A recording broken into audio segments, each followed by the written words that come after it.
Assalamualaikum warahmatullahi wabarakatuh. Nama saya Dika Inita Hasrapane, nomor NPM 1801040045.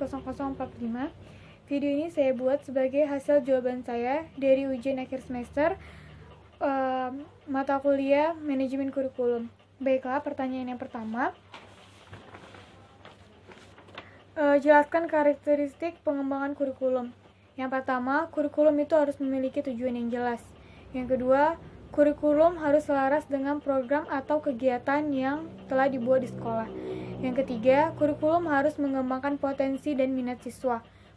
Kemudian yang keempat, kurikulum harus memberikan persiapan terhadap fasilitas yang memadai terhadap proses pelaksanaan kurikulum itu sendiri. Yang terakhir, kurikulum itu harus memiliki gagasan yang jelas. Soal yang kedua, jelaskan objek dan syarat evaluasi kurikulum. Pada dasarnya, objek atau kurikulum itu selalu berubah-ubah. Nah, objek dari kurikulum itu adalah isi kurikulum, situasi pendidikan, dan orientasi kurikulum. Syarat evaluasi kurikulum, yang pertama, berorientasi pada tujuan. Yang kedua, berkesinambungan dari tahapan pelaksanaan dan penyimpulan. Yang ketiga adalah komprehensif, di mana setiap komponen harus dievaluasi. Nah, komponen tersebut seperti tujuan, fungsi, media, dan lain-lainnya. Memiliki fungsi yang ganda. Yang kelima atau yang terakhir adalah sesuai dengan sasaran, keterampilan, kemampuan, kepercayaan, keselarasan, dan objektivitas. Soal yang ketiga, jelaskan tujuan dan fungsi monitoring pelaksanaan kurikulum. Tujuan dan fungsi pelaksanaan monitoring kurikulum yaitu untuk mengetahui tingkat kesuksesan atau kelancaran dari pelaksanaan kurikulum. Bagaimana pelaksanaan kurikulum di lapangan, apakah sudah sesuai dengan kurikulum yang telah ditetapkan, sesuai dengan tujuan yang ingin dicapai dari kurikulum tersebut.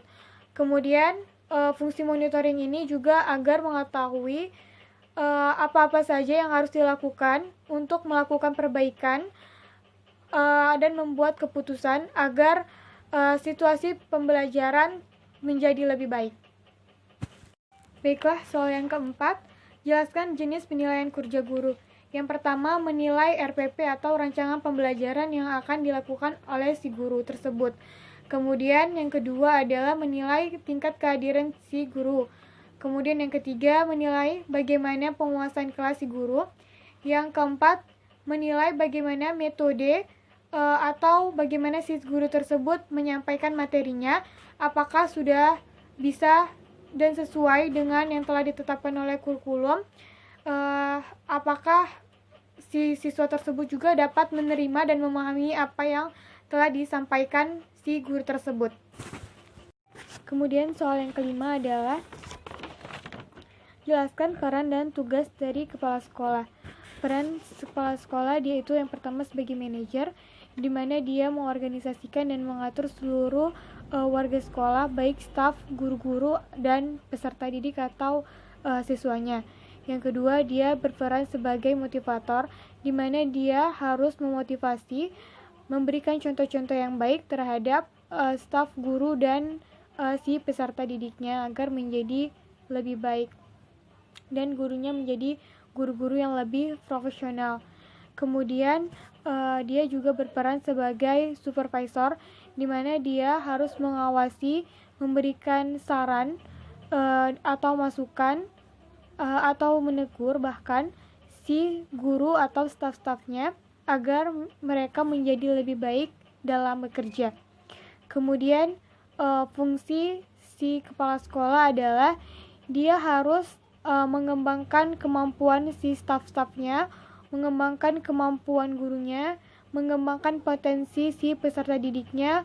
Kemudian dia juga memiliki fungsi untuk mengajar di kelas, tapi dia tidak banyak lesnya seperti guru-guru yang lain, tetapi dia masuk ke dalam kelas minimal paling tidak satu les.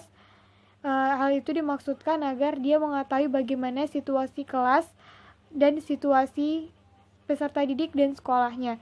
Kemudian dia harus mampu membimbing stafnya, karyawannya, gurunya, peserta didiknya, dan dia harus mampu mengembangkan ilmu dan teknologi yang dimilikinya agar dia bisa mensesuaikan keputusan-keputusannya sesuai dengan kebutuhan dan apa yang sedang terjadi.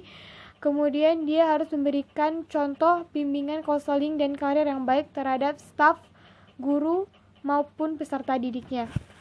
Baiklah, mungkin hanya itu saja jawaban dari ujian saya. Bila ada kurang atau salah-salah dalam kata dan perbuatan, saya mohon maaf. Assalamualaikum warahmatullahi wabarakatuh.